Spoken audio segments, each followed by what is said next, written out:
BJP ஒரு வெற்றியை பெறணுன்றதுக்கு எல்லா ஆயுதத்தையும் அவங்க பயன்படுத்துவாங்கன்னு பொழுது இந்த இடத்துல அவங்க வந்து பின்தங்கி இருக்கிறது எப்படி இல்லைங்க. நீங்க ஏடிஎம்கேவை நீங்க கோவப்படுத்திக்கிட்டே இருந்தீங்கன்னா அவங்களும் வெளில போயிட்டா நீங்க இருக்கிறதும் போயிடும் அப்படின்னு இருக்கிறதும் போயிடும்ல. அப்ப நீங்க என்ன பண்ணுவீங்க? அப்ப பிரயோஜனமே இல்லைல்ல. அது at the end of the day that is an internal matter. இல்ல கடந்த காலத்துல நிறைய செஞ்சதா கடந்த காலத்துலலாம் அது பதவி இருக்கும்போது விஷால், பதவி இருக்கும்போது வேற.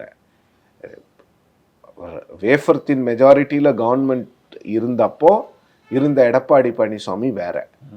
9 தொகுதிகளில் ஜெயிச்சு வந்துட்டு கம்ஃபர்டபுளா ஆட்சி நடத்தி 2 வருடம் ஆட்சி நடத்தி எடப்பாடி பழனிசாமி வேற.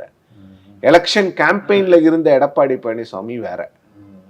பவர் இருக்கும்போது உங்களால நிறைய விஷயங்களை அசர்ட் பண்ண முடியும்.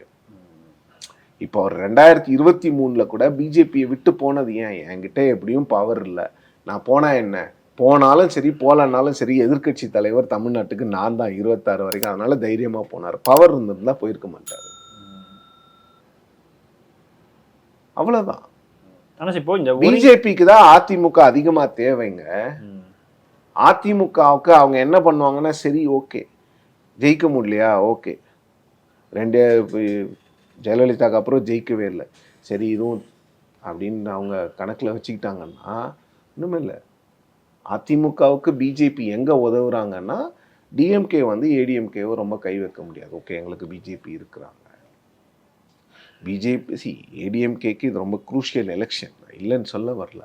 ஆனால் நீங்கள் வந்து ஏடிஎம்கேவை வந்து நீங்கள் இவங்கள சேர்த்துக்கோங்க, இவங்கள சேர்த்துக்கிட்டாதான் அப்படிங்கிறத வந்து பிஜேபி வந்து டிக்டேட் பண்ண முடியாது.